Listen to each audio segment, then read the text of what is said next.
Assalamualaikum warahmatullahi wabarakatuh. Okey guys, so hari ni aku bersama dengan NMAX V3 aku. So kita hari ni kita nak touch up sikit untuk nak pergi nampak comel sikit lah motor ni. So jom kita nak ke Taikon Motor. Kita nak pi make up sikit bagi nampak comel. Right, okay, let's go. Okey guys, kita dah sampai di Taikon Motor. So kita nak minta Abang Man kita pasang barang-barang yang kita dah ada untuk nak bagi lawa sikit NMAX V3 ni. Alright, inilah jajan-jajan yang kita nak pasang dekat NMAX nanti. Okey, kita ada foot pedal. Foot pedal nak tukar ni guna kelabu dah getah ni. So yang lain kita ada turun tube, kita adalah barang-barang kecil-kecil yang nak masuk nanti. India kita dah masuk dah untuk tube apa entah panggil apa entah lah, aku tak ingat. Masuk dekat kotak angin ni, turun tube pun kita masuk warna biru, bagi nampak meriah sikit . India dah siap pasang dah. Okey, untuk foot pedal ni aku pakai yang warna titanium . So warna dia tu seakan-akan biru-biru sikit, lebih kurang macam cover set color, nampak hancur. Lepas tu dia ada cover kat tepi tu, kalau macam motor tumbang ke apa, adalah safety sikit. Okey, so nampak ceria dah pasang benda ni semua.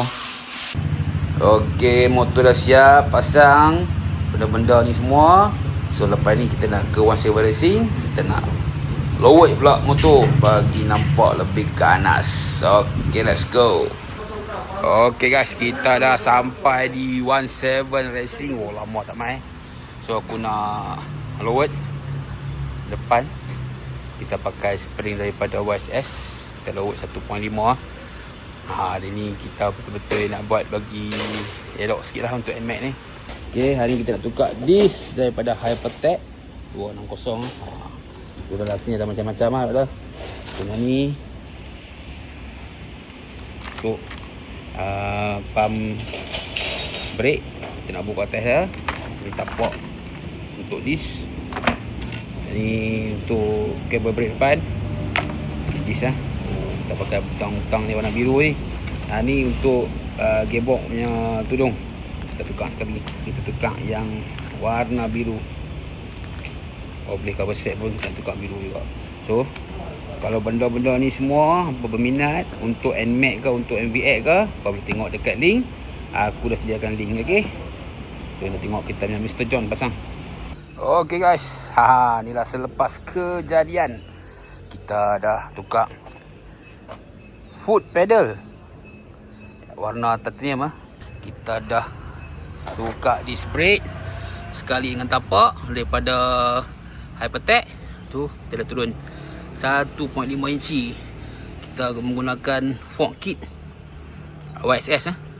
Okey, nampak line tray . Bila dah lowered ni, automatik motor nampak lawa. Cuma rim dah tukar lagi. Kalau tukar rim lagi nampak jahat. So kita pasang ni cover untuk okey. Cover untuk master pump. Kiri kanan kita pakai warna biru yang gelap sikit. Nampak nice. Kita tukar benda kecil-kecil ni, tudung minyak gearbox. So benda-benda kecil, turun tube kita kutik sikit-sikit. Buat masalah absorber masih standard, rim pun masih standard. Yang lain semua dah tukar, pulley set dah lowered, semua dah tukar dah. So yang lain insyaAllah kita akan tunggu next payment lah, baru kita boleh buat. Guys, itu saja untuk hari ini bersama NMAX V3. Kita akan jumpa di video yang akan datang insyaAllah. Okey, jumpa lagi. Assalamualaikum warahmatullahi wabarakatuh. Bye.